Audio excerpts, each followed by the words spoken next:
Aujourd'hui, on va créer un masque. Pour faire ça, je vais importer une image dans la scène. On peut importer des images aussi dans la bibliothèque. Probablement une très bonne idée, en fait, de l'importer dans la bibliothèque. Donc, je vais vous donner ce conseil-là, puis je vais le mettre en pratique. Donc, voici une image d'un paysage. Et puis là, il est dans la bibliothèque, fait qu'il peut être disponible pour différentes séquences de mon animation. Alors, c'est recommandable de faire de cette façon-là.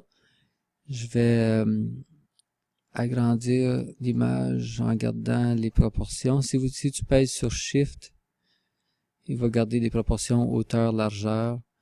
C'est pas grave si on dépasse un petit peu la scène, en fait. On verra pas ça en mode d'exécution.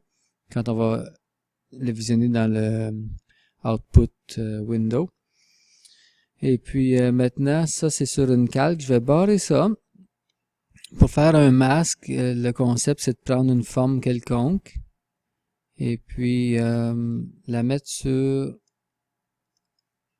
un calque qui est son propre calque à cette forme-là. C'est le polygone ici, donc je vais juste faire comme ça. Je vais écrire poly.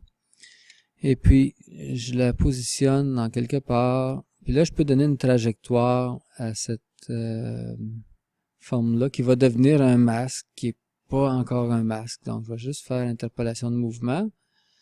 Et puis, on va lui donner un certain mouvement. Ça. Je vais ajouter un autre segment. OK. Je suis rendu là. Et peut-être un dernier segment où à ce moment-là, la forme va devenir grande. Fait que ça donne ceci. Donc la trajectoire que je viens de dessiner, puis à la fin, ça s'agrandit. Et ça rétrécit. Il faudrait que je reprenne ce segment-là. Bon. OK. Parfait. Je vais exagérer ça. Comme ceci. OK, à peu près comme ça. Peu importe. C'est vous qui allez décider de personnifier ce masque-là de toute façon. Alors là, il faudrait que je prolonge quand même l'image du paysage. Donc, je vais faire un F6.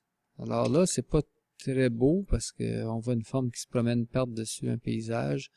Rien d'exceptionnel, sauf que si on fait un clic de droite sur le symbole du polygone, on le transforme en masque. Et bien là, on va voir que le polygone, c'est la forme qui va laisser passer la portion de l'image qui est dessous.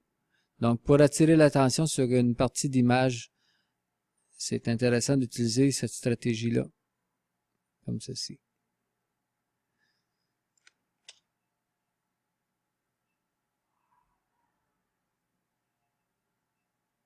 Alors, c'est tout pour la technique de création de masques.